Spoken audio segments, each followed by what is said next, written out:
This video is February 17th, 2023.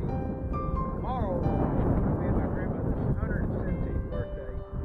We're in Longview, Tennessee. Grew up there, went to high school, grade school. Went on to college in Knoxville. Used to ride the train up there. She told me about behind her house was the train tracks that went from Knoxville, I guess, down to Atlanta. And she said the way they would stop it, there was a close depot, not really a depot, just a whistle stop called Kincaid. But she said they would go out to the tracks and they'd just wave a flag at the train coming, and it would stop and let them on. And I guess they paid their fee. And she would ride to Knoxville, Tennessee, north of Von Orr, and she went to school to Knoxville Business College, and then the ride home, then they would ride to Madisonville and back. So anyways, for her birthday, I thought I would share a bunch of stories about her. 117 years old. She lived to be almost 102. She passed away in November, and she would have been 102 had she lived in February. She lived a good long life and had lots of stories, and I'm sharing them on this video.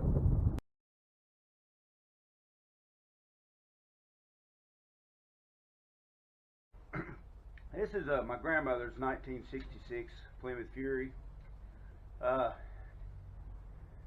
She got it when my grandpa was diagnosed with cancer, is what I understand, and to make the trip to Knoxville to the cancer doctor. They traded in, I believe it was a 49 Plymouth Deluxe. This is a 66 Fury Plymouth. She traded into her brother's dealership, Harvey Motor Company in Madisonville, Tennessee. And Uncle Willie, or Billy Harvey was his name. We had a lot of fun times in this car. We farmed with it, we fenced, went to town, library in the summertime when we go visit her. That's what a kid wants to do, go to the library, but that's what we did. Made us better, I suppose. But I know Merritt, my cousin, and she would have us out in the field working, mending fence, doing whatever job she needed us to do, and she'd come across the field blowing that horn, just bop, bop, bop, all the way across the field. It's like, we see you, we hear you, but it's funny as we look back. But another funny story that I think about whenever I think about this car is my mom was driving, and Merritt and I were in the back seat. Grandmother was in the passenger seat, and we were going over to Uncle Charlie's. Charlie Frank lived on Highway 411 between Madisonville and Von Orr. And we were, I guess, stopped at the railroad tracks or an old bridge, it was an old wooden bridge there, and it's since been concreted over. It's new concrete now. But hey, anyhow, we stopped there, and one of us, me or Merritt, said, "Burn rubber, Mama," and Aunt Linda or Aunt Daisy, take off and smoke the tires and just cause havoc. Of course, Grandmother, she didn't like that, so she lectured us a good while about not taking care of your vehicles, and don't be tearing your tires up and smoking them up and just driving reckless. And she just really lectured us on us the whole way over there. We pulled up to Uncle Charlie's, and they had like a circle driveway kind of up on a hill, and so they pulled up there and we stopped, and Uncle Charlie come out, and he climbed in the front seat, said, "Dig her deep, Linda." So it was pretty funny. And then, of course, Grandmother just said, "Now, Charlie Frank, I just got onto these boys for the very same thing, and here you get in the car and say that right off the bat." So, a lot of good times in this old car. It's got a 318, old style, automatic transmission. I believe it's 904. It's a 223 rear end. It's a 225 horse motor, 2-barrel, and I put electronic ignition on it and rebuilt the carburetor. And, working on the body, fixing the panels, several rust places, and I'm working on it too, as well as the GTX. But this is a great car, and had a lot of great memories about my grandmother and just the farm in East Tennessee. Just was a great life. Grandmother was born in a house in Von Orr, Tennessee. I believe it was an old Kinzer house on Hill Street. It's still there. I've got some pictures I posted on this little video I'm making on grandmother.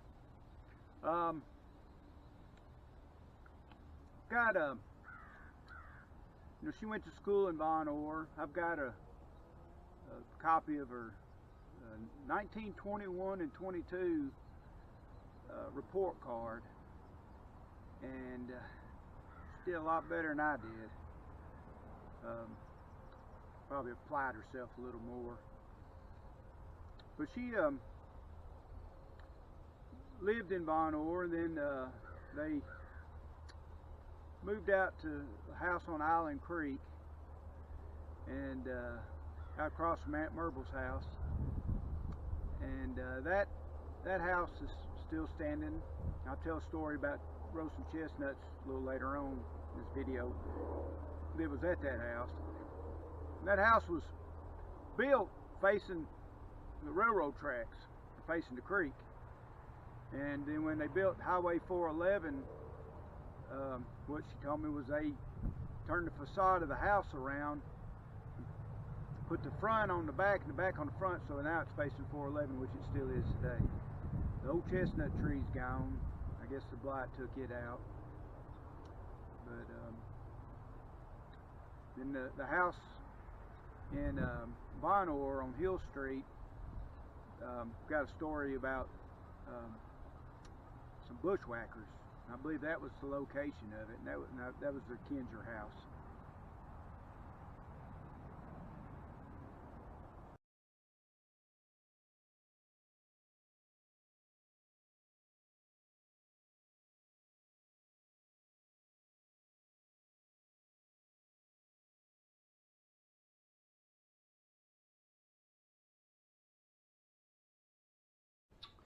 How can you go from these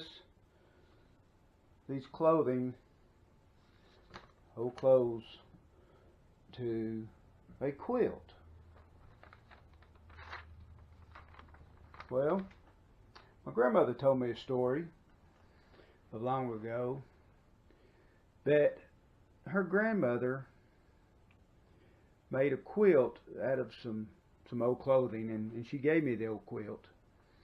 And she said that, basically it was just shirts and old clothes from the family, and just things that she'd had around. Well, they had washed, and I suppose the clothing was out on the clothesline. Well, while I was out there on the clothesline, some bushwhackers showed up. Now, this was been my great grandmother. Great-great-grandmother, possibly. Grandmother said it was her grandmother, so it'd be my great-grandmother. Said that she had done laundry and everything was hanging out on the clothesline, and that some bushwhackers came along. And she looked out, and they were out there stealing their clothing. And she went out there and fought them off. And what she said, she actually had to really go after them. That Oliver. And that during this battle that she had, that the brown material in this quilt was the pants of my great-great-grandfather, and that she fought them tooth and nail, was able to get them. Then later on in life, that she made a quilt out of them, and the brown material is from those breeches that she fought for from the bushwhackers, and so obviously they didn't get away with it.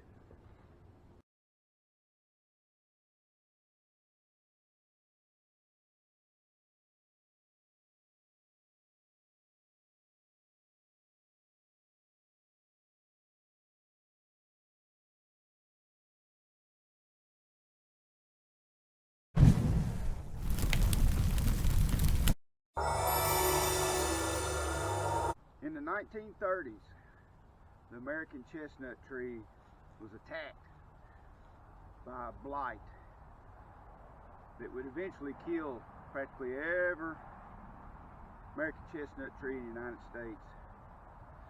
They say in the Northeast, some people brought in an Asian chestnut tree is where it was created from. Eventually wiped everything out. Well, thinking about that, I got to think about a story that my grandmother told me. That it says in the 1920s, her and my grandpa were courting, and she said they had an American chestnut tree on their property behind their house. Their house was on the L&N railroad tracks in Von Orr, Tennessee. And so in the fall, my grandpa was there, and they were roasting chestnuts over an open fire, and I guess in a cast iron skillet. And while they were doing that, a big rainstorm blew up. And in order for them, at that time, Highway 411 wasn't built yet.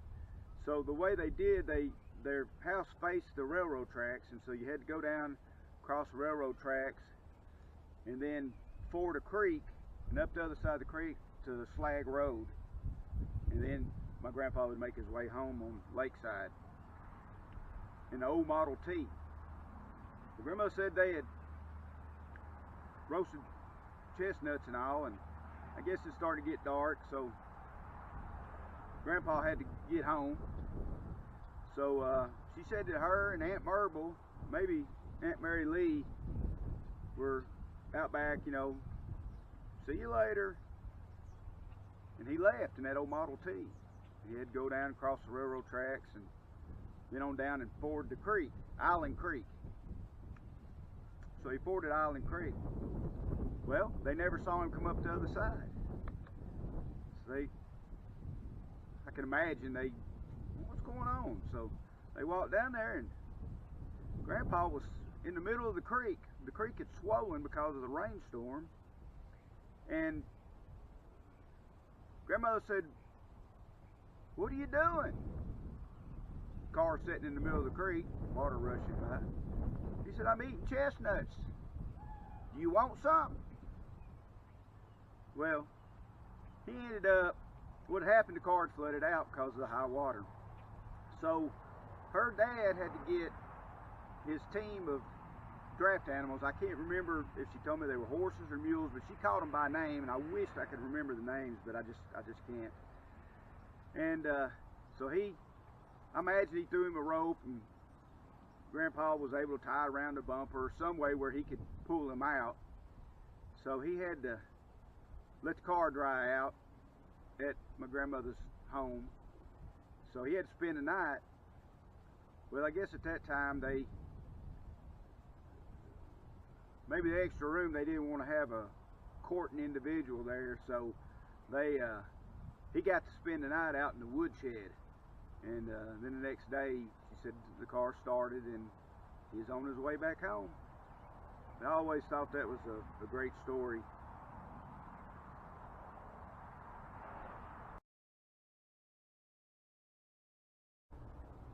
After she got married in 1928 to my grandfather,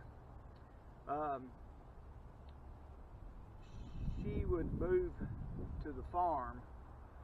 Well, actually, they lived in Knoxville and they lived in Chattanooga, various places. My grandfather worked for JFG and for Sun Sunbro Coffee Company. He was a salesman. Did pretty well at it. Retired. And then they moved to the farm and redid the farmhouse there on Lakeside, which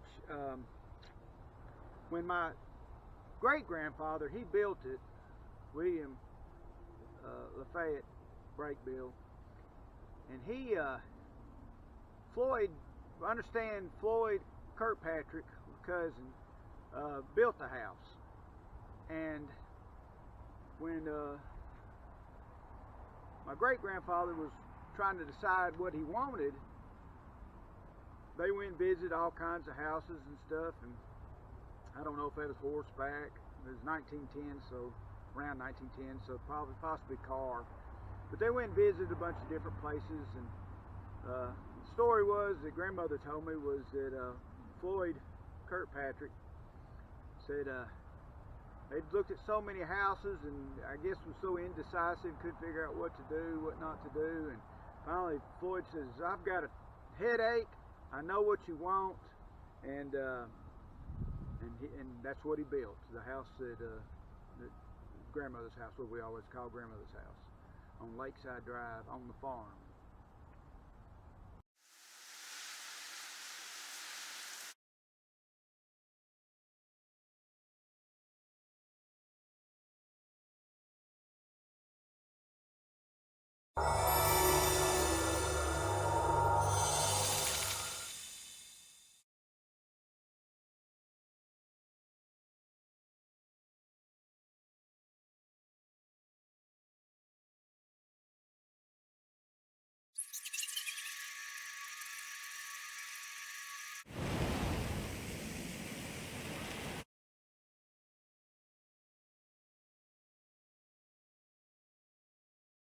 But grandmother,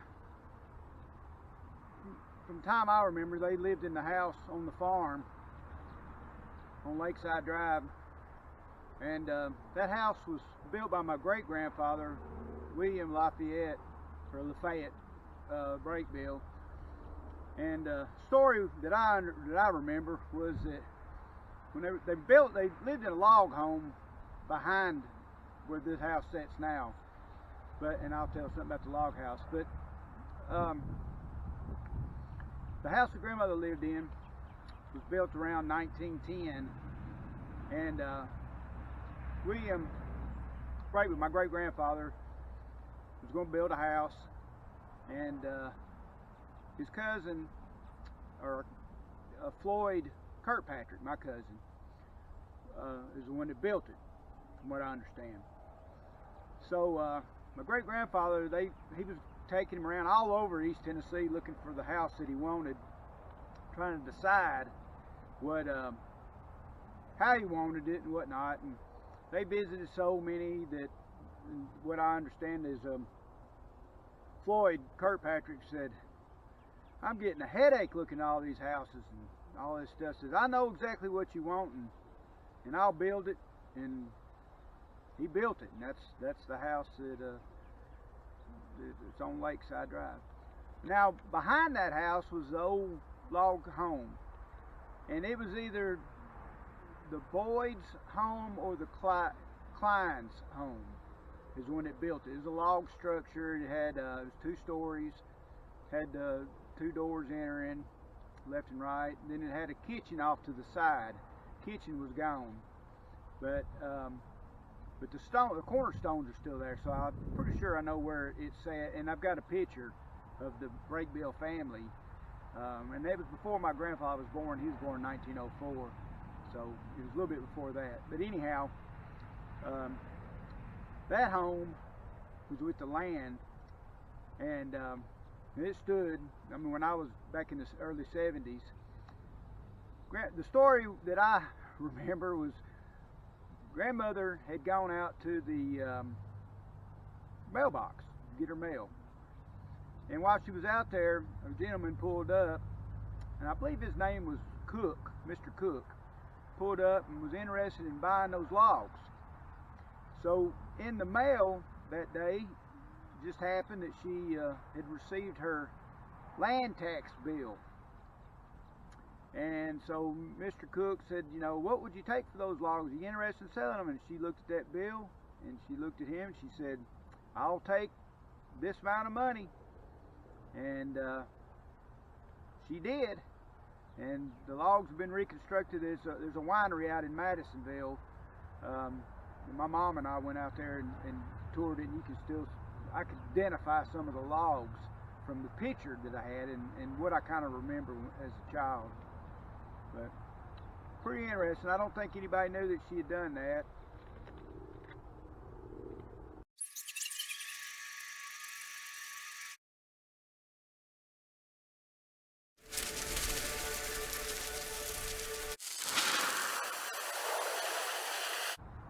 Well,